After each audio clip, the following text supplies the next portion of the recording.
Rogue Media Music. Keep the music playing. Welcome to Behind the Wheel with Alvacado.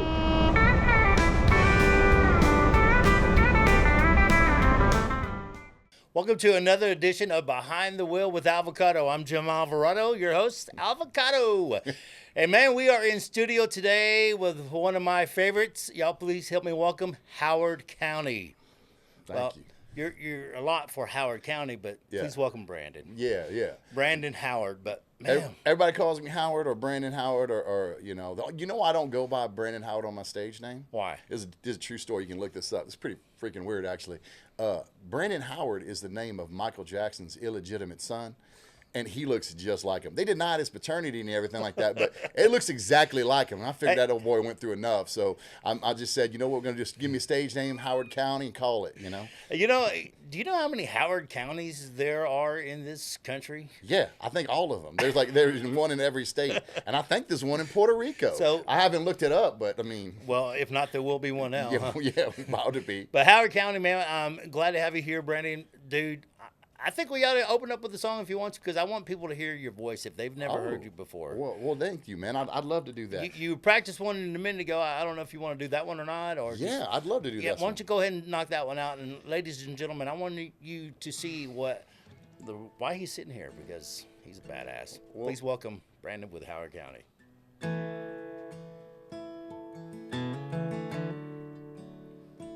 This song's called I Won't Mind Either Way.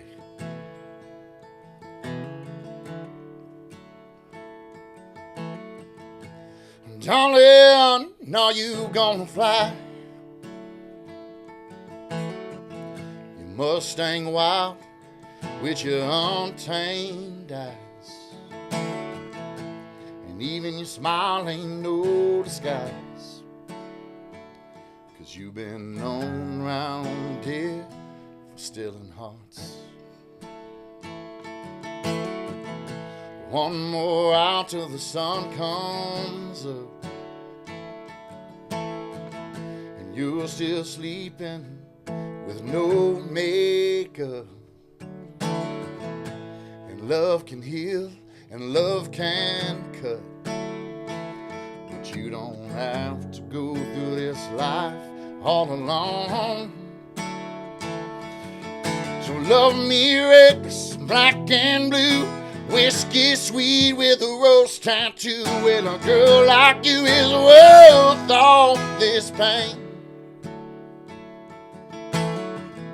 So break my heart, heartbreaker.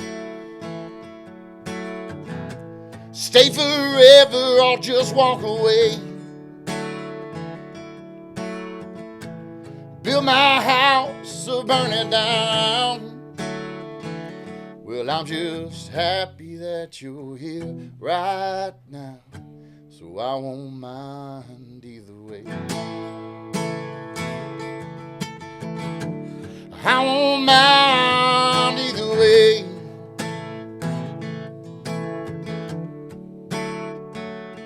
Listen now, I know the sky ain't always blue, but these arms are strong, and I know this true. And I can be your man if you want me to.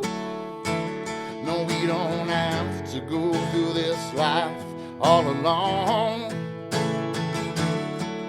'cause that would be one dark day, 'cause you've been known to walk away. But I can't help but give my all. So break my heart, heartbreaker. Stay forever or just walk away. Build my house or burn it down. Well, I'm just happy that you're here right now, so I won't mind either way. I won't mind either way.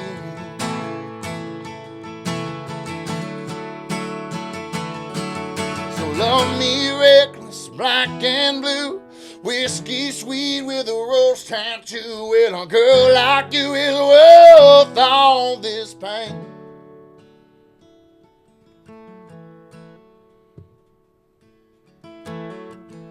So break my heart, heartbreaker.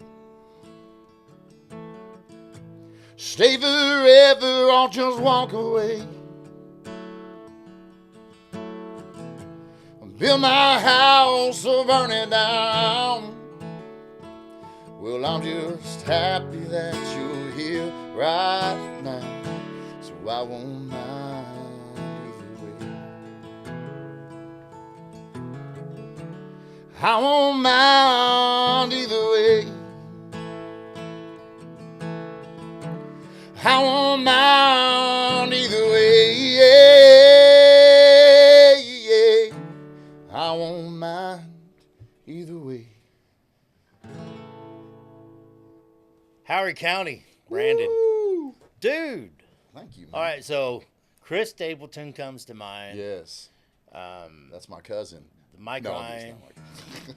I mean, Dude, Mike Ryan's awesome. Dude, That's a compliment, dude. I love Mike you Ryan. got a bunch of these cool sounds all in one. I mean, I'm a huge, also Travis Tritt. I'm a huge Travis you Tritt know, fan. as you say that, yes. Yeah, right? Yeah. I think he's the most underrated country artist of the 90s, 100%. Right. And he deserves way more respect than he gets, man. And he gets a lot of respect, but he deserves even more. You know? He's been touring a lot with the Texas artists though, which is really cool. Yeah. Oh, I think he really enjoys Texas artists. I really do. I mean, there's an old saying. It goes, singers come from Nashville, but poets come from Texas. That's right. And I think he really appreciates that. I really do. 'Cause Speaking of, he's a great songwriter. where are you from? Well, I'm from a little place called Lake Charles, Louisiana. So right on the Texas border. Texas is right there, so close. Right. Can almost touch it. Yeah. But I grew up in Lake Charles my whole life. A little bit outside of Lake Charles, a little place called Sulphur. Sulphur, Lake Charles. Sulphur just outside of Lake Charles, over the I-210 bridge. And yeah, man, that's where I grew up my whole life until I was about 15, 16 years old. And then I just spent my whole life traveling around everywhere from Kansas City, Philadelphia. I lived in Philadelphia for a while, lived in LA for a little bit, just traveling around Denver, Colorado, Wyoming and stuff, just moving about, just following this crazy dream of being a musician. You know, you don't have to be from Texas to be a badass singer, you know. Thank you, man. Thank God. I've got another good friend who lives in Louisiana. Who that? And I can't get him to come out very often, but Dustin Saunier. No, Sonia, yeah. Man, Saunier, he loves the Beaumont area. Yep. Yeah. Him and Donis Morris. Okay. And they kind of hang up in that area and do a lot of honky tonks. But I think a lot of people don't realize how many great artists come up out of Louisiana. Like, just incredible artists. So there was another guy named Miles. He's got a Louisiana song that we just played not too long ago. I forgot his last name because he's one of those I've never heard before, and he has this one song like, wow, Louisiana Boy is what it's called. Okay. Yeah. And man, that was a great song. It's one of those jamming songs that you don't want to put down. You Yeah. know? Well, like Louisiana has a big history of taking in artists that Nashville rejects. I don't know, a lot of people don't know this, but Hank Williams, who my son's named after. I named my son Hank Williams because I have a really cool wife. And but yeah, so like Hank Williams got fired from the Grand Ole Opry, and where did he end up? Louisiana Hayride. That's where he wrote a lot of those hits and everything like that. A lot of people don't know that, but like, so there's a big thing where like we love our country music there, but it's a beautiful intersection, like especially in Louisiana, where it's where the blues, jazz, and country all meet right smack in the That's middle. where Elvis was. Yep, that's absolutely right, man. And it's dude, It's home of, ladies and gentlemen, Elvis has left the building. 100%. That's 100%. My first podcast was about that. Dude, I love Elvis so much. I was with William Clark Green. We were playing an event at Louisiana. He goes, man, hey, we're in actually the town where the Louisiana Hayride was. Well, it was down at the, I guess, municipal court building. Sure.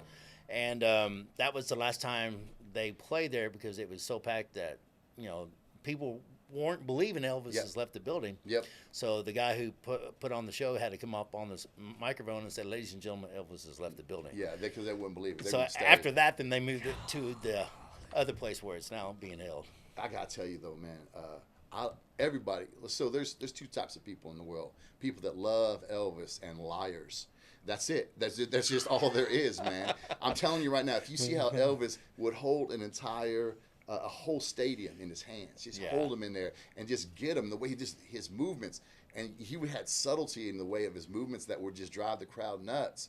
And to see that stuff is like, it inspires me as a performer. Plus, Elvis is my first memory ever, like 100%. Like when I remember, I don't know how old I was, probably like about a year and a half, 2 years old. I remember this. This is my very first memory.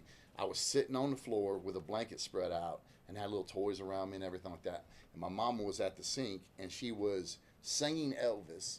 And then she would do these motions. She'd be like, ooh, like that, do the ho-ho shakes and stuff like that. The and hip I remember, movement. and I was a little boy, and I started laughing my butt off. I'm like, that's hilarious. That's the greatest thing I've ever seen. And she would just keep doing it over and over again. And that was my very first. The memory. all shook up, probably. Oh, An yeah, all shook up. Dude, it's so cool, but listen, dude, like he's cool as all get out. I mean, I don't know. Everybody man. at the time hated him and they despised him, but now everyone's trying to be him. Exactly. What's up? It's like Creed. Everyone's just like, man, I don't listen to Creed. Like, you listen to Creed, Everybody man. listen. Like I don't listen to Nickelback. Everyone Everybody, listened to. come on Oh yeah. now. Who bought these 60 million albums then? Nobody bought these albums. We're all just gonna pretend like we don't like them no more. Like Yeah. whatever, dude. Get out of here, brother. I know. Boy George too. That's one of them. People, Yeah, Boy George is great, dude. people act like I don't listen to Boy George. Yeah, Yes, you do. you Come do. on, come on. Yes, you do. Everyone does. Everyone does. Why you lying? Look at what camera I have. This one. Why you lying? Don't Yeah. lie. Don't lie. lie. You know you like Boy Everyone George. likes it, dude. Everyone likes it. It's music. Yeah. It's music. You Yeah. know, you shouldn't have to put music into a category Right. if it's good. Yeah. Now, if it's bad, then it's bad. That's just it. That was the Waylon quote, right? There's only two types of music: good music and bad, or something Well, like I don't know if it is. It is now. that. Yeah, But, yeah. but I mean, Same line. I agree. There's only two types, either Yeah. good or bad. Right. You know, I've listened to a lot of songs, and then your song came on that one time as a program director for radio. Mm-hmm. I probably came across a couple of your songs, but didn't really hone in until this latest one, dude. Oh, thank you, brother. And where do you get I guess your knowledge of these songs? Do they just come to you, or is it part of your life, or God, I wish I would. are you a writing session kind of guy? Oh, I do a lot of writing sessions. I'm, you know what? I was about to Towns Van Zandt you and like make up some crazy story about how it comes. I'll just tell you the truth. You seem like good folks and watching this. I'm gonna tell you the truth. I work my butt off. It's very difficult. I hear these stories about Bob Dylan and everything like that. I wrote this song in 15 minutes on a napkin. I'm like, screw you, man. That's crazy. Like sometimes it takes me like 3-4 days, sometimes weeks. So like I've had Really? songs that like I've written, left them behind, and then came back to them and stuff like that. So I wish I could be like one of those guys that's like but I draw a lot from all types of music. I draw from literature too. I'm a big reader. I love reading and everything like that. Do you really? Oh yeah, absolutely. My favorite author is Dostoevsky, like Fyodor Dostoevsky. He like wrote Crime and Punishment, the Brothers Karamazov, the Idiot. Don't be quoting me, 'cause I don't know a damn thing about books, man. Dude, but I love Shakespeare too. I'm a giant Shakespeare nerd. I think he's absolutely wonderful. I've read the Bible probably like 3 times. I love reading. I really do, and I think it draws into everything. I have a tons of biblical allusions to what I do. Like I put Shakespearean references all the time as much as I can in there and stuff because I really admire them. I think it's absolutely beautiful, and it crushes your soul. It's like, yeah. So man, I love it. My influences come from all that stuff. And then also like if you look at Ralph Murphy and young songwriters out there, if you can, if I even have a word to say about this, is you should check out this guy named Ralph Murphy. He literally breaks down how to write a great song and just a time-tested, beautiful song. And he does classes. He used to be the president of ASCAP. So and he wrote, I think he wrote like 40 hits, country hits in the 70s and 80s and 90s. And so he's like just this great writer. He just unlocks the keys to the kingdom. So that's really the structure that I use. They have the 6 writing structures that I use on that. But then I don't know how technical you want to get into it. And then I love writing. Like if people make fun of me when they write with me because I'll jump up and down and stuff. I look like a little kid. Get all excited. I'm like, did you hear that line? Yeah. Did you hear that? That's Did you it. hear that? Yeah. Listen to Cocaine that. on the table. No. Yeah, I'm like, that's something. I'm like, get that. Come on.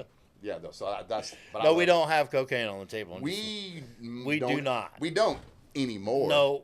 Anymore. It's all gone. Don't let him fool you, man. Cool. Zoom in on this. Okay, we're not zooming in. All right, We're- fine. I'm we're just not saying. Look at that zooming in. table. They got some mirrored table. Spend a lot of times looking in the mirror. You know what I mean? A lot of times. But the reason why I asked, because I was talking to Jesse Robb Jr. not too long ago. Okay. I don't know if you know him or not, but Jesse Robb is a good friend with Cody Johnson. Okay, great. Jesse is a great songwriter, and he has a song called "Drinking Beer on the Front Porch." You know, I'm here on my front porch drinking beer. And I thought it was really him on a front porch drinking beer. He says, no, Jim, I walked into a writing session, and this guy said, I got an idea for a song about drinking beer on a front porch. He goes, and Jesse Robbie goes, oh, that sounds pretty good. Can we add a tractor in there somewhere? Yeah, we can do it everything you want. You know, so that was where that song came out. And I'm like, man, I wish sometimes you guys won't tell me where these songs come from, because I want to believe you were on the front porch drinking a beer, because you almost made me want to go drink beer again on the front porch, and I don't drink. Right. Well, what's crazy, that's what I loved about Townsend Van Zandt. Townsend Van Zandt, I watched, what is it, Lone Warren Highway. It's a documentary about, like, all those old writers from, like, the 70s and everything. And he gets up this whole thing where he's like, look, I went to sleep, and I dreamed Poncho and Lefty. I dreamed the whole thing, right? And I got up and I wrote it, probably like 25 minutes, went back to sleep, woke up, finished it in probably like 15 minutes. And then 2 weeks later, I saw a documentary about Poncho and Lefty. Never heard anything about it. It was like a spiritual thing that happened. And people just ate that up. And then Billy Joe Schaefer's like, it took him 4 weeks to write that song. I was there. Like, the guy's like, I just can't get this right. It's like, but then, and he's like, I watched that documentary with him. He's like, whoa, this is cool. We should write a song about it.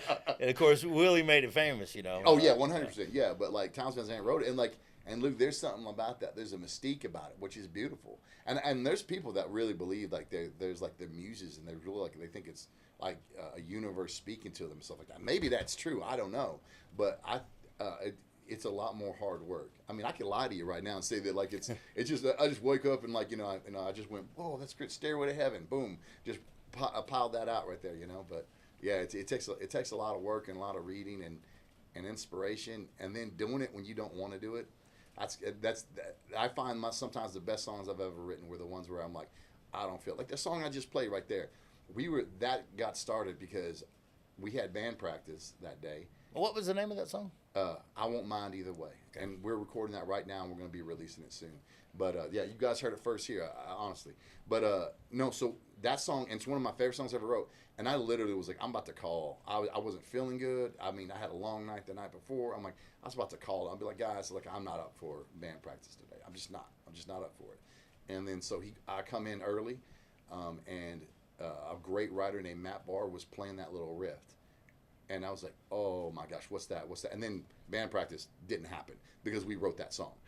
That's what happened. That's the true moment of what happened. So I'm like, well, we're going to do this because this is like, I heard the riff. I was like, wow, that's beautiful. So we sat down, me and him, and we sat down and we wrote that and cranked it out. And it's one of my favorite songs. And it wouldn't have happened if I didn't push through and be like, well, this is a job, and I love this job, and I would never do anything but this job. But at the same time, I mean, it is work, and you got to get your hands dirty. You got to put the work in to get the reward out of it. Exactly. That is exactly right. Let's hear another song, man. Which one you want to do next? I will say that's it. You get one song, and that's it. We're going to try to squeeze a couple of them out of him. Shoot, you can today. do 4 Dude, or 5. that voice is just unbelievable. Oh, thank you, man. My mama gave it to me. I know she did. And your daddy probably had something to do with it. He helps. He helps. You know, my dad passed away when I was 3, so I don't know a whole lot about him. So I always say my mama did this and that and the other, you know, because she did pretty much everything for me. That's so sad, man. I'm sorry your dad passed Whether it was good or bad, but she did everything for me. Well, listen, you know what? That's all right. Sometimes mom's got to step up. Sometimes that's good. Yeah. I was raised by a single mama too. My dad unfortunately was we're Cherokee, and he succumbed to the drink, and he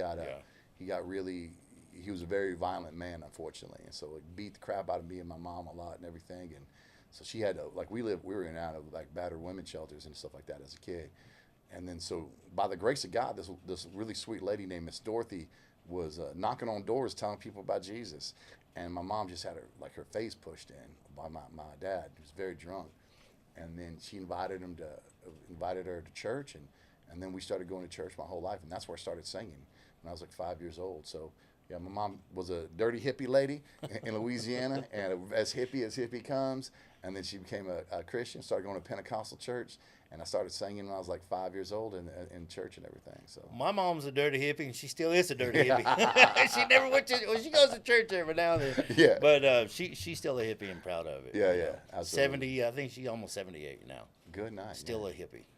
I can't change her. Yeah. But that's all right. I love her. to Well, that's death. all right though. That's okay though. Jesus loves everybody. We'll be I all know right. it, man. We'll be all right. Yeah, Which one are you man. going to sing for us now, brother? Well, dude, you got me all thinking about Louisiana now. Let's Can go. I do a? Well, this is kind of a. Can I tell you? Can I preface this Yeah, bad boy yeah, real quick? please do. Well, Jim, check this out. I was doing a radio show in Austin about 8 years ago, and as with an older incarnation of a band I had, and incarnation of a band. Golly, them Louisiana school systems. I apologize, but it's an incarnation of a band I was in. And this old fellow was like, it was a radio interview. It was like my second one ever. I was still like super excited and everything. And this old boy starts leaning into me, and he starts like making fun of me. And you, dude, listen. How do you make fun of someone? And that just comes on your radio show to try, like, because he didn't know Seriously? me. He didn't know me. So he was like, I guess somehow or another I had sweet talked my way into this radio show, and he didn't like that because he like didn't know nothing about us and stuff like that. And out of like just pure curiosity, just was like, I'll let him play stuff. But he was like, I don't know who you are. I don't know what you guys do. Like, how'd you guys even get this? Like, you guys are like, I'm like really rude, like on air. Like, this is live. Oh, really? Yeah. And so I'm like, I'm not trying to be good about it. I'm trying to be like, oh, yeah. Well, Yeah. And I'm like trying to be cool. And then I'm trying not to embarrass you. yeah, right. Oh, and so Jim, like if you gave me some hell, I think that was we're being friendly. I know the difference when if you're razzing me and we're good buddies, and that is what it is. This guy was not joking. He was being an absolute, can I say dick? He was being a dick. And I guess I was getting madder and madder and madder. Started making fun of her band name and everything. I started like, and so he eventually says like, and I'm hot, dude. I'm like really, and it takes a lot to get me hot. And he goes, you know, I don't even know who you guys are or like where you're from. I don't, like he said it like for the third time. And I just took my fist and I pounded the desk in front of me and I go, you know who I am? I'm the Louisiana Growler. I come from Lake Charles, Louisiana, and we are fighters, and we're over here singing our music the best we can. And then I started like yelling at the guy. I was really mad, and he goes, all right, we're going to go ahead and break for commercial real quick. And then they asked us politely to leave. And so anyways, we went on back to, this is in Austin, a long time ago. And I went back to the hotel room. We were staying in a little crappy, seedy hotel room.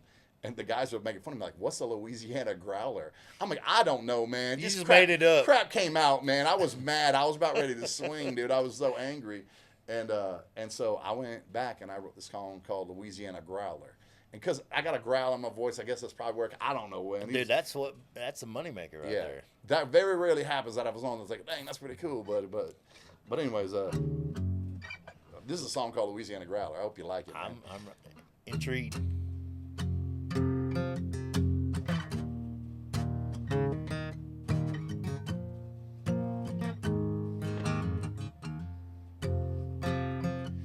I'm a Louisiana growler, blood moon howler, chip on my tongue, tasting sweet, not sour, yeah. I'm that Louisiana growler. Well, I'm a pale horse rider, come from the fire, tear you to the ground and I'll build you up higher, yeah. Ooh, I'm that Louisiana growler. Daddy's gone and mama flew home, standing here with the seeds I've sown and just lay 'em low in a field alone, hell yeah. Yeah, I took this pain and I shoved it down deep. I didn't cry, no I didn't weep, just moaning the blues in the dirty streets, hell yeah. 'Cause I'm that Louisiana growler, blood moon out, tip on my tongue, tasting sweet, not sour, yeah. Ooh, I'm that Louisiana growler. Well, I'm a pale horse rider, come from the fire, tear you to the ground and I'll build you up higher, yeah. I'm that Louisiana growler. I got 6 rusty strings and a $10 hawk. I slide them between the flats and sharps and just playing the dives and singing in the dark. Hell yeah, baby. I take my old Greyhound to a brand new town, looking for that lonesome sound and playing for the lost and found. Hell yeah. 'Cause I'm that Louisiana growler, blood moon out, tip on my tongue, tasting sweet, not sour, yeah. Ooh, I'm that Louisiana growler. 'Cause I'm a pale horse rider, come from the fire, bring you to the ground and I'll build you up higher, yeah. I'm that Louisiana growler. Keep your money and your fame. You gonna scream my name. You better scream my name, baby. Keep your money and your fame. You gonna scream my name. You better scream my name. 'Cause I'm that Louisiana growl, blood moon owl, chip on my tongue, tasting sweet, not sour, yeah. I'm that Louisiana growler. 'Cause I'm a pale horse rider, come from the fire, take you to the ground, build you up higher, yeah. I'm that Louisiana growler. Howard County. Man, I'm telling you, Brandon, you got an amazing gift, man. And for anybody, I mean, you and I had never met until today, which during this broadcast. That's true. After hearing your single on our radio station, I made some calls and said, I got to get this guy on my show, thank on you, my podcast. I said, he's going to be a big star soon, if not already. Dude, and so they made it happen, and here you are. Yeah. And I'm enjoying the hell out of it. Yeah, man, I'm having a good time. And I'm sorry I hadn't gotten to see you live yet. No, it's with your okay, band. How many pieces do you have? We have a 4-piece band right now. That's all you need. Keeping it simple, man. Well, I mean, I think it was it Da Vinci that said perfection is not achieved when nothing else can be added. Perfection is achieved when nothing else can be taken away. And I think about that a lot. I'm like, I still in the band. I'm like, man, I wish I knew how to play lead. Otherwise, we'd be a 3-piece right now. Dude, there's a 3-piece band that I saw at Born and Raised last year. Oh, okay. What's the band name? I love seeing a good 3-piece, but dude, I don't mind. Drummer, keyboardist, and the lead singer was a lead guitar player too. Dadgummit. I don't even think they had bass. Well, that's good. I hate bass players for the most part. Like, no, I'm joking, dude. Like, I my don't bass player is great. I love him. It's not Black Cherry. It was Buck something. I don't know, man. Buck Cherry? No, it wasn't Buck Cherry. It's a 3-piece band. Then they played Born and Raised. You know who I'm talking about. Yeah. It's slipping my tongue, but We'll put it in. We'll put it underneath in the little comments. so section. less is best sometimes. Yeah. Less is best. I like that. Man. Less is I'm gonna best. steal that and give you no credit, brother. I don't I'm care, man. Like Jim Hey, didn't say that. I came up with that. These are not my words. I stole it from somebody else, you know. Probably a homeless down the road. Man, so you guys are out touring. Do you guys do a lot of touring in Louisiana, or are you out of Texas? Or Yeah, where you guys go? So I live in Burleson, Texas, about an hour and some change north of here. Yeah, so I love it though. But we do a lot of touring in Texas right now. We're trying to bust Texas wide open because Texas is bestest, and we love it. So I tried to do something as clever as you. That wasn't as good as what you Texas said. is bestest. That's the best I got right now. Well, I'll work on it. You Well, know what, we just are- cut this out and just. We are in a studio that's 21 stories high above Waco We right now. sure are, man. We sure are. I saw Chip and Joanna Gaines right over there. Yeah, dude. didn't you see No, him? I didn't see him. But that'd be cool though. But no, man. We tour all throughout there. We've been known to swing up to Wyoming and Colorado and Louisiana, a little bit of Oklahoma and everything like that. And yeah, right now we're working on something called Freedom Fest right now, where we're going to be going to at least 8 military bases, and that's with a 2-step tribe nation. Like we're like 2-step tribe is what we call it, just a group of a bunch of like-minded artists and everything like that. And yeah, we're trying our best to work that out right now. And so just go to like howardcountymusic.com, and we're gonna be posting that as soon as that's finalized and everything.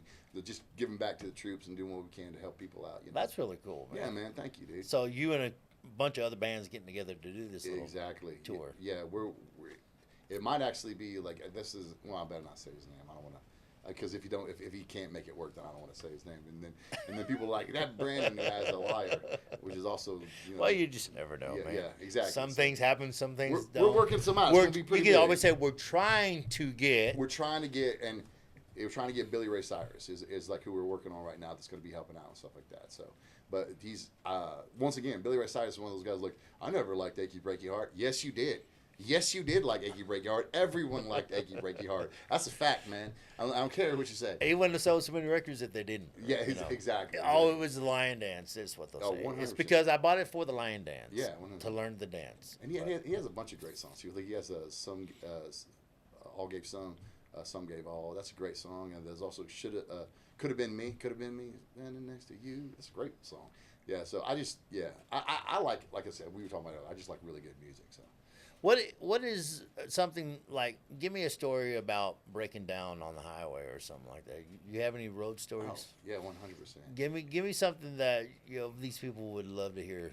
I think.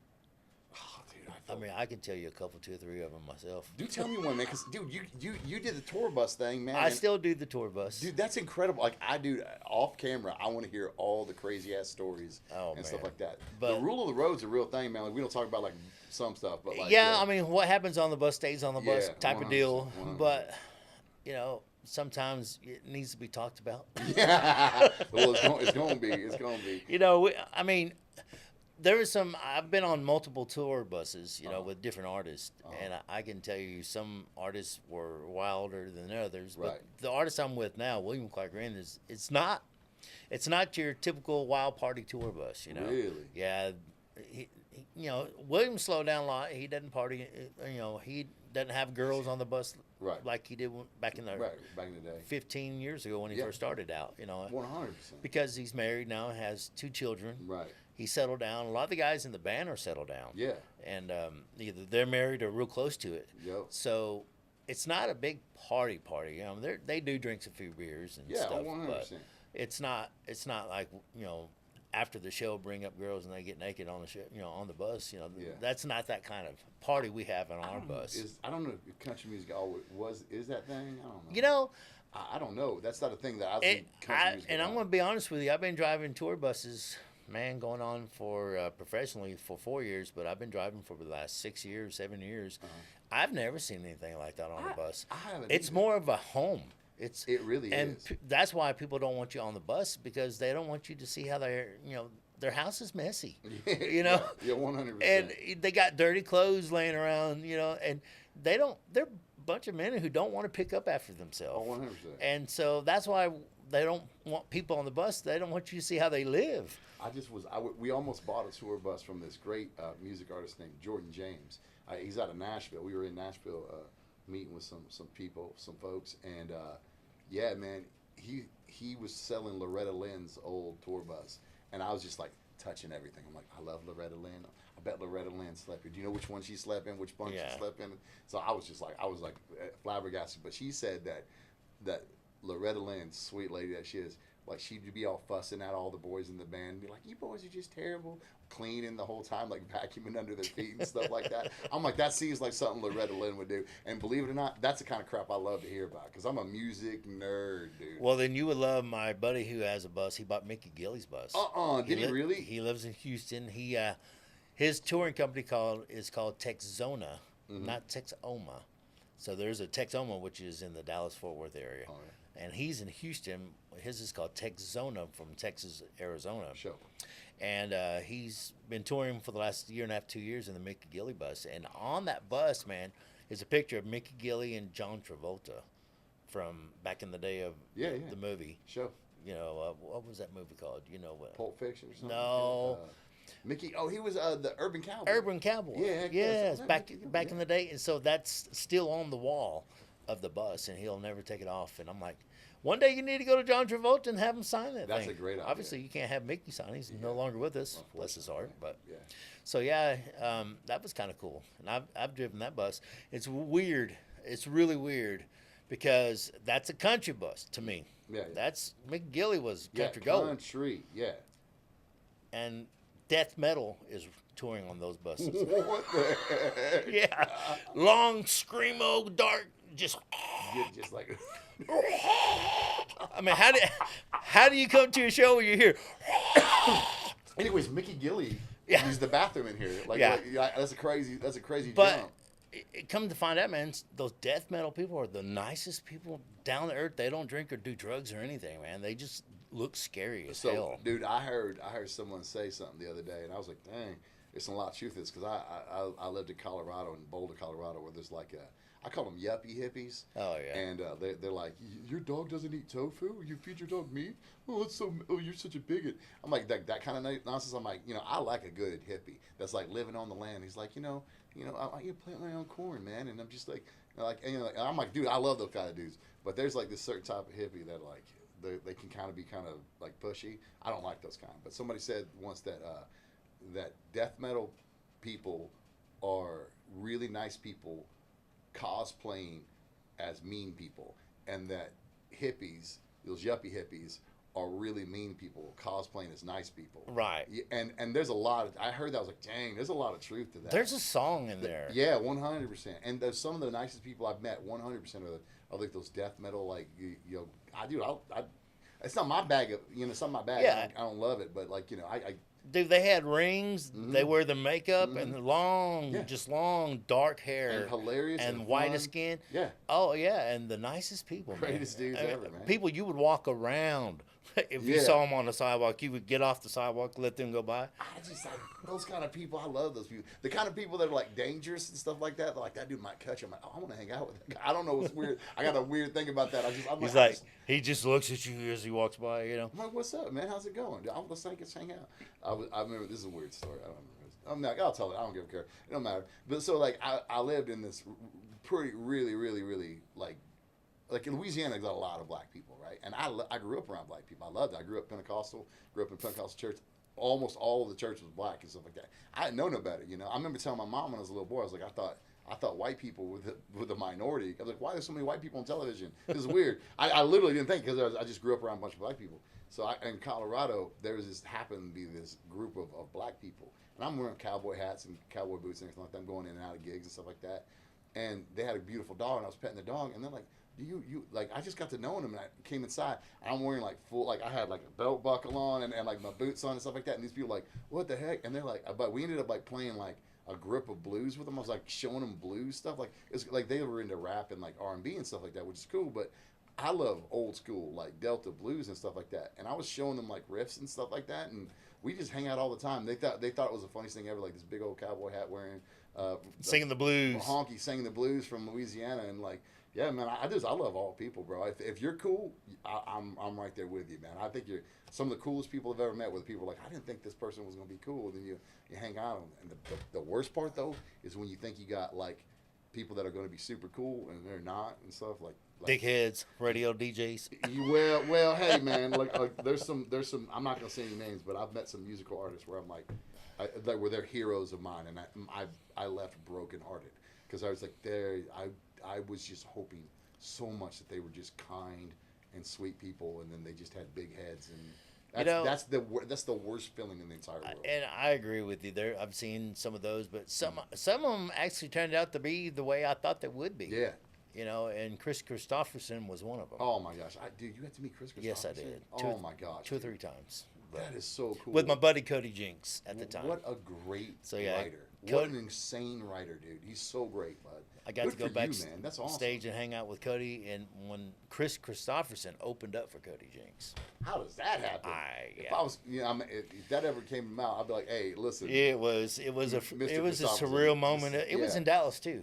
Get out of here. One of the theaters up in Dallas, Ward Davis was there. Daryl Dodd was there. I love Daryl. It was just, dude, how nice. Have you met Daryl Dodd? Dude, he's my brother. Do you really? I've known Daryl for, 39, 40 years. I've only talked to him on the phone twice. What a hoot that guy is. Oh, yeah. He's hilarious. I try to get him up here. He won't come up here anymore. Why not? He's given up this part of the business, he said. And I'm like, well, it doesn't matter if you sing or not, dude. Yeah. I want to come. He needs to come do a podcast with me. Well, he's one of those fellas where I bet Daryl Dodd has so many incredible stories. Just for posterity's sake, he should do that. Just so that people can hear these stories, that they don't ever just pass away. And he's animated too. Oh yeah, I see his Have you seen him sing? I have. I'll sing. That's one of the things. Dude. He does this. Oh yeah, lot. dude. He's like, see, dude. I love that stuff, man. He's letting the crowd know. He puts a little house up here. Yeah, dude. That's the kind of stuff that I admire. As a guy that's a front man of a band, I desire deeply to connect with the crowd, and whatever you got to do to connect with the crowd, you do it. Yeah. That's one of the things I don't like about rap music. If you've ever been to a rap concert, which I don't recommend, it's very much like they're just telling you what to do. Like, what's up? What's wrong with this crowd? I'm like, how are you telling the crowd? It's your job to get the crowd to get engaged with you. Right. And stuff like that. You're inviting them in, and right. they come or not, that's their business. But I'm going to have a good time up on the stage, but I want you to have a good time on the stage. And so when I see dudes doing that, putting in that extra effort, I admire them. And I think Daryl Dodd's one of the greatest performers. And I've only talked to him like twice on the phone. So my old producer, Jed Seneca, he credits as giving him his first big break to getting into Nashville and everything. And I'm like, oh, that's kind of crazy. So like, yeah, I don't know, man. I Well, just think he's a hero. that's of mine. the truth behind Cody Jinks is Daryl Dodd. Really. Yeah, because You know Cody what? Jinks and Jason Eady was sitting on a stool one day Uh-huh. singing a song. Well, they were supposed to be playing music Mm-hmm. at a bar in Dallas. And this is a true story. And Jason Eady and Cody in there and the waitress and everybody was sitting there just BSing because there's nobody there's nobody watching the show. So it's just Jason Eady and Cody Jinks sitting on a bar stool talking to the waitress and all that. Then they see the owner's hat. Then they go, all right, for the next song. Then they start playing, like they just finished the song, which they didn't finish the song at all. Yeah. So they started a new song, and that was so. Cody was trying to figure out how to get out of that part, Right. just playing for nobody. Right. So he asked Daryl Dodd, "What do I need to do? How do I do this?" Yeah. So Daryl taught him some things that he needed to know about the business, Yes, sir. and that clicked. And from that moment on, Cody never looked back, and now look at him. Dude, yeah. I do. Well, Daryl Dodd, take me under your wing, sir. I wish to know. I wish to know. He's producing albums right now. I know. Daryl Dodd, I got an album for you to produce right now. You incredible man. I think he's working with another friend of mine, Ryder Grimes, too. So Ryder Grimes. Yeah. Oh my gosh, what Yeah. a voice on that dude. For a young kid, huh? Dude, he don't act like a young kid. He's mature as hell. He's 19 or 20? I think he might have turned 20. He might be 4. I don't know. I don't know. He's such a young fella, man, and he's just such a good dude. I told the writer, I said, one day you're going to be the new Don Williams. Yeah. Oh wow, dude. And he I says- hear that actually. He goes, "You're the only one who's ever said that to me." I said, "Well, I mean it. Yeah. I'm like George Jones. Who's going to fill the shoes? So my job is to find out who's filling shoes. And you're up there with Chris Stapleton. Thank you. You've got brother. that. I You got appreciate that it, man. great, smooth but demanding voice. Yeah. Yeah. And I want to hear another song, man. Well, We got you for maybe one or two more, and then we'll have to let you go. Cause I can stay here forever, man. I don't know. If I'm enjoying myself. Are you having a good I time? have a writing session at like 7:30 today, so as long as I'm back home by 7:30, we're all right. I don't care. I'm gonna go see me some Joanna Gaines after this and like talk to her for a little bit. Maybe she cook me some biscuits. Or I something. DJ'd their wedding reception. No, you did. Yeah, I did too. How do you know everybody, dude? Listen, this is what we're gonna do. I'm gonna shout out a name and you tell me if you know. No, I don't know. Come on, man. Unless you say Clint Eastwood. I met Clint Eastwood. You met Clint Eastwood? by accident. Yes, I did. How do you accidentally You got the most fascinating. You need to write a book, brother. I was in Monterey, California, living up there with my first wife. She was in the military, Okay. and so I was a mobile DJ at the time. Okay. Yeah. And so I did wedding receptions. That's where I learned how to really DJ. Okay. Was in Monterey, California, Okay. and worked for a company out of Salinas. But we were doing a wedding reception. I was getting ready for it, so we get the early set up and all that. Mm-hmm. And it was in Carmel, California, at a small ranch. Okay. Real cool, private little place. Yeah. So I was on the stage. This janitor was sweeping the floor, and my boss said, "Hey, by the way, this place you're going to is owned by Clint Eastwood." Oh, nice. I'm like, "Oh, this is really cool." All right. So I get in there and just set up my gear on the stage, and this janitor sweeping the floor. I said, "Hey, man, I'm not shy Yeah. when it comes to things like that." I'm Yeah. like, "Hey, is this Clint Eastwood's place? I heard." He goes, "Yeah."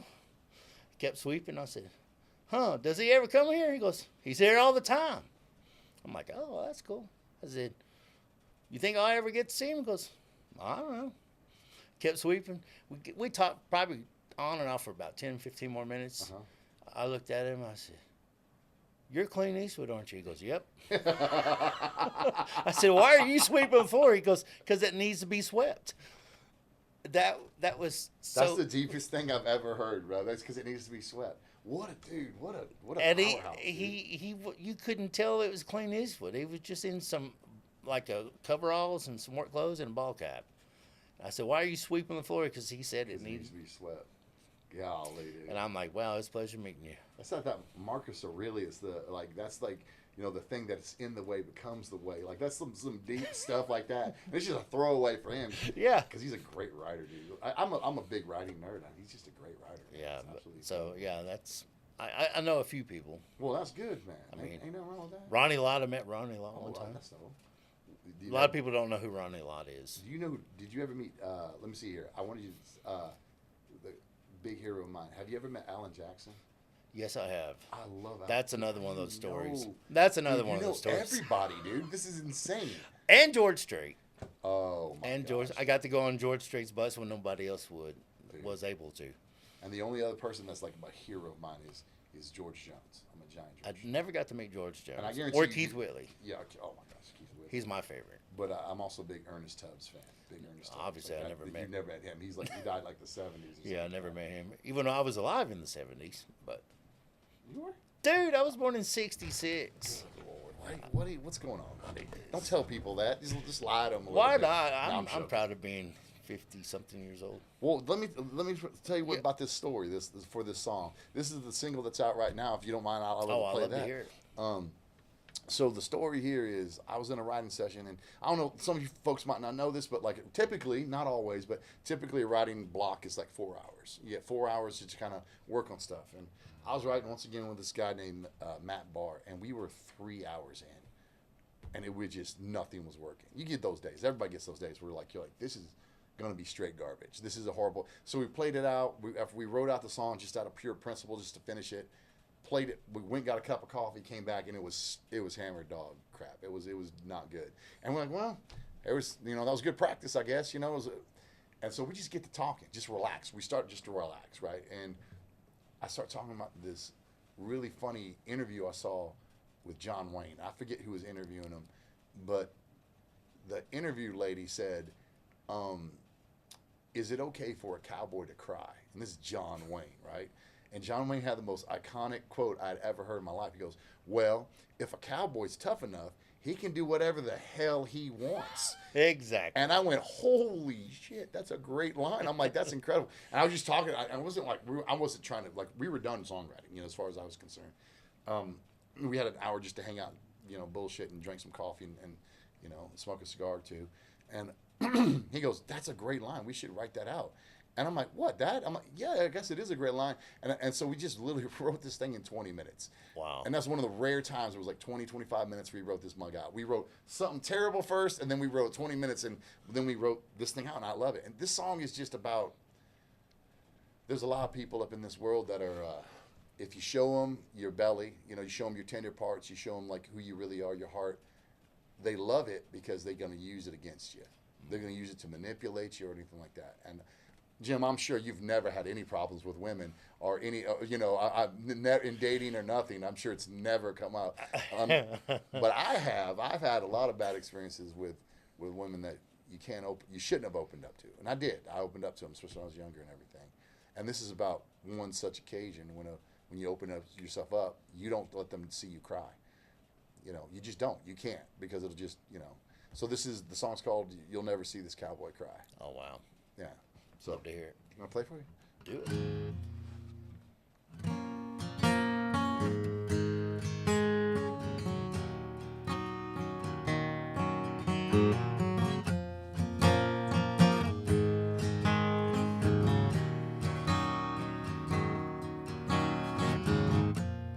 Grandpa raised me right. He said, "Stand up straight, son, and keep your fist up when you fight. Be a good man and respect your family's name."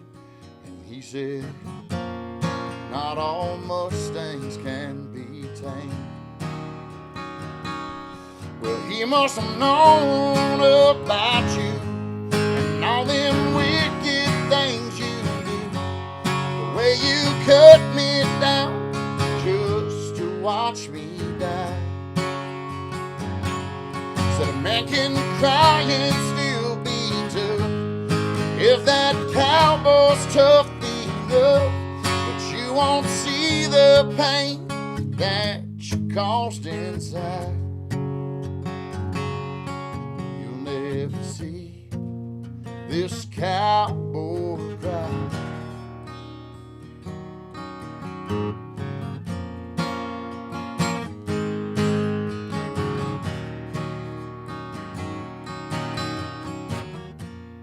Well, I've been thinking tonight, you can find the wrong in anything that's right.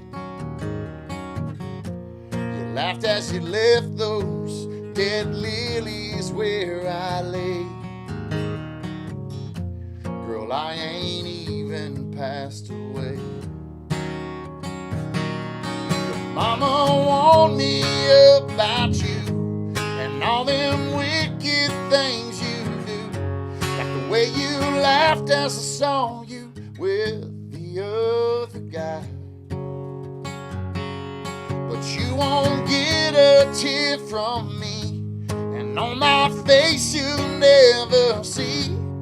Push the pain down and keep it living out of spite.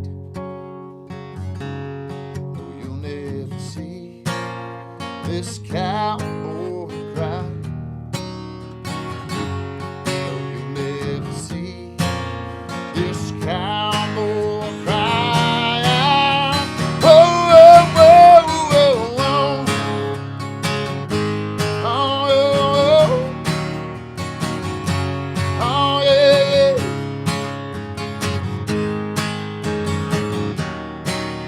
The whole town knows about you and all them wicked things you do. The way you laughed and saw you with the other guy.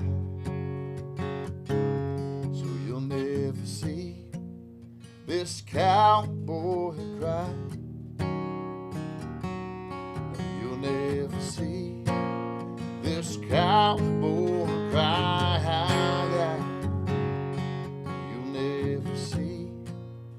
This cowboy cry. Howard County, Brandon, man, dude, Thank you, brother. you've got the best voice. Stop. It- Quit it, it man. really- just quit it, brother. It's one of those I can just listen to all day long. Well, dude. thank you, man. I And appreciate that. just dude. one song after the other. Yeah. And so, do you have a couple EPs at one EP or Yeah, I album got like out? one EP out right now, but we're doing that whole thing where we're trying to slowly like filter out like one song every like 2 months or something like that. I don't know. That's Yeah.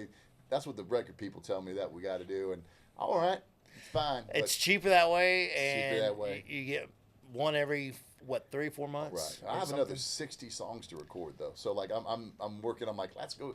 I'm a studio hound. I just like to be in there, and I think it's great that Daryl Dodd is going to be my next producer. I think that's incredible. Hey, dude, I'll make a call. Make a call. I'll make brother. a call, make He's that happen. as I cool mean, as I'll get out. I'll get Daryl to call you at least. Dude, dude, I'm down with that, man. Now that he's watching this podcast, he's gonna have to call you. Dude, he's has gonna to. call me and like, all right, dude, give me his number. I'll try not to fanboy too much. I'll be like, yeah, I'm Mr. Dodd. Nice to talk to you. And Hey. I'll be like, And don't be surprised if he shows up in his overalls, man. dude, that's all right, man. That's all right. He likes these big old like conductor style overalls and a t-shirt. There- That's there's all he something wears so now. cool about that. So like, there's a guy named Joe Spivey. He's the greatest fiddle player of all time.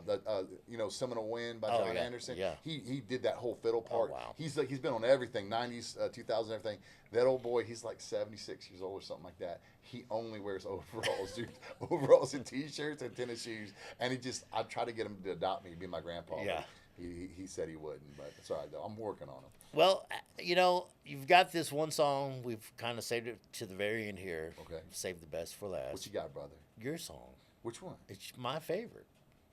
You don't know it. What is it? It's because you're here and we're here. Now it's a party. Now it's a party. It's so easy and profound, but it's not. Yeah, you know. dude. I like it. Did you write it by yourself, or you co-write, or? I have a really horrible story about this one. Oh no, you don't like playing this one then? No, I don't mind the song. It's just what happened. What's up? I know. I have a lot of horrible. Hey, I'm gonna tell you one thing. With Larry Joe Taylor, I was standing right there when he had a conversation with some very prominent artists, and I was in the room with him. He says, "Be careful what you write." oh yeah, 100%. He said, because the songs you don't think are going to be your number one songs are going to be the songs you have to sing for the rest of your life. And the ones you thought, I'm just going to throw it out there because she made me mad. Yeah. That's the song you're going to have to sing every time. Jim, That's your anthem. I call that being cherry pied. You know that story there? No, tell there's me. a band named Warrant. And Yeah, they go, yeah. "She's my Cherry pie." All right, that old boy wrote that thing in like 15 minutes in a boardroom. He was mad about it. Like you were just saying, dude, you're absolutely right. And he was just like, I don't like this song. He goes, and he brought it to them almost as a joke. And they were like, yeah, man, I love it. Let's record this mug. Let's get. He's like, are you serious right now? This is like I was joking around. They recorded that mug. Next thing you know, the whole album was all done and everything. And next thing you know, it's the Cherry Pie album. Next thing you know, that's the only thing anybody wants to hear about him. And he hated that song so much.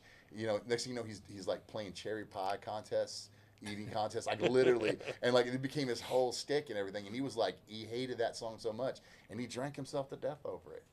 He died at 46 in a hotel room just so hated that song so much. I'm like, buddy, I mean, yeah. But you couldn't get around it. Yeah. It's just your anthem. Yeah. You know. At that point, I would have just leaned into it. But you were absolutely right, though. That's not why this song's sad, unfortunately. The song's sad because the dude, I got flown out to, I used to do ghostwriting and stuff. You familiar with ghostwriting? No.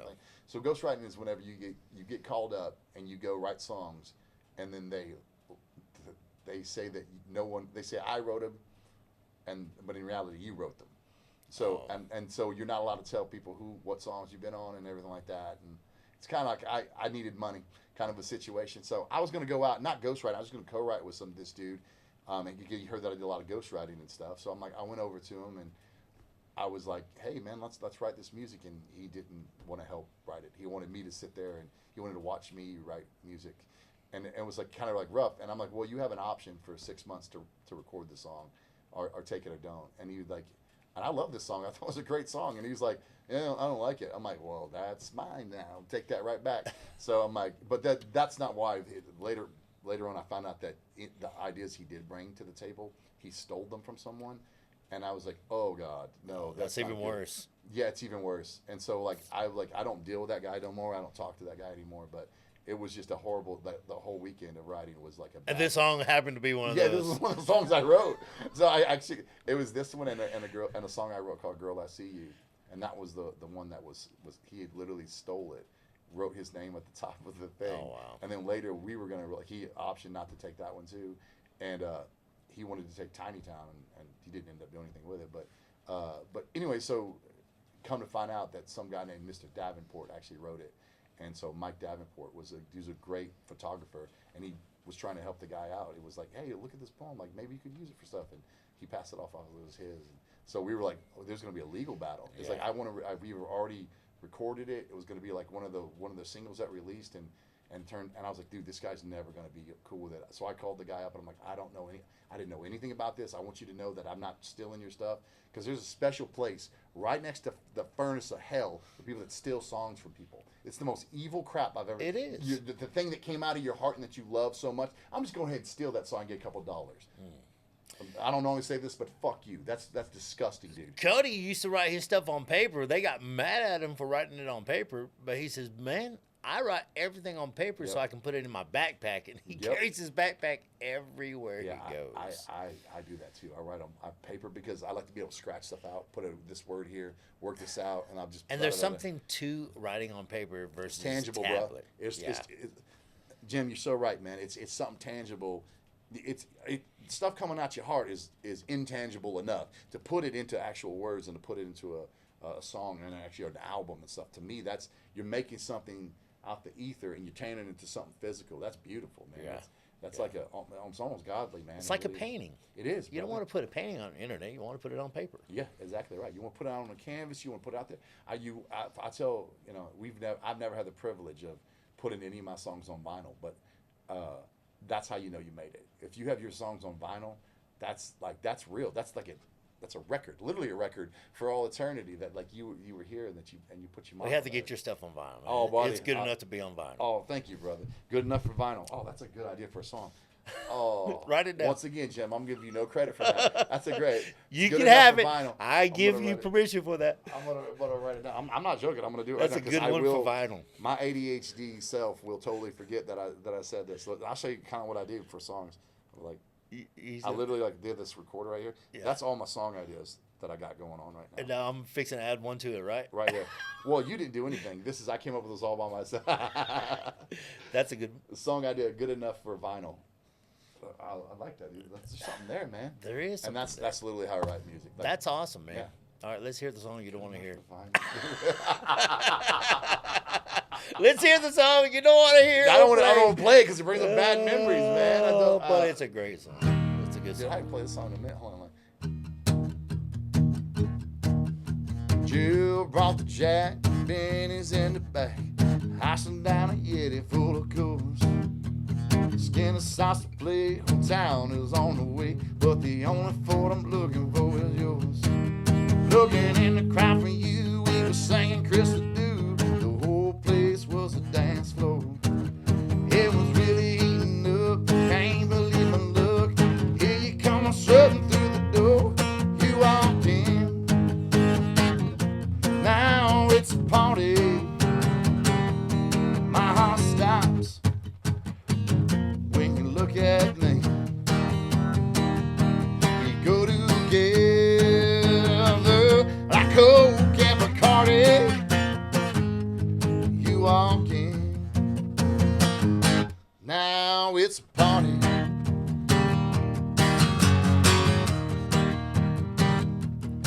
You're shooting shots with the girls and your wranglers and your pearls, telling all my buddies dirty jokes.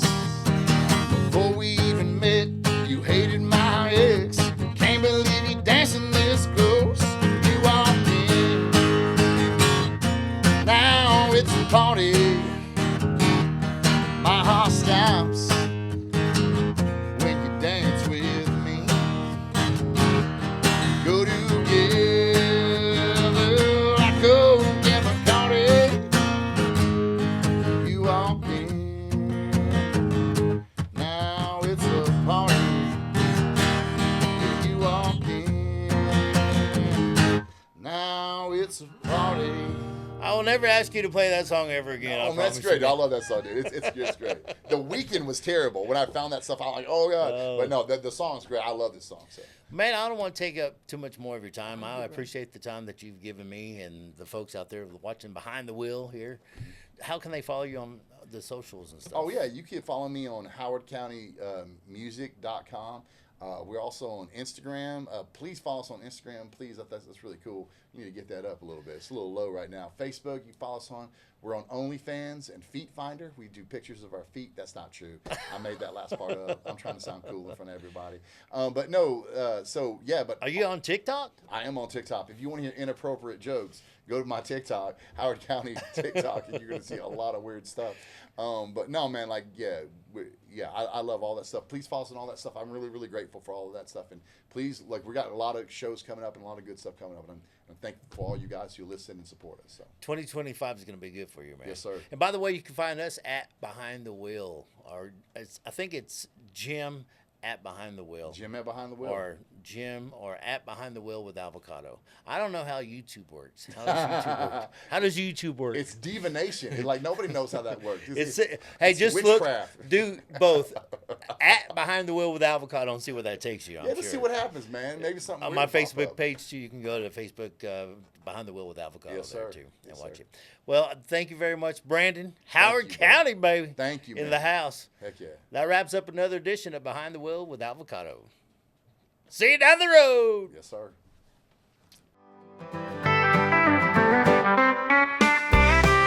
Thanks for joining us for Behind the Wheel with Alvacado with your host, Jim Alvarado. Behind the Wheel was produced by Josh Beard, Mason Gonzalez, and Mike Hamilton for Rogue Media Network. Guests' opinions are those of their own and do not reflect the views of Rogue Media Network or Jim Alvarado. If you have a suggestion for guests, please reach out to hello@roguemedianetwork.com. Join us again next time and be sure to like and subscribe. We'll see you down the road.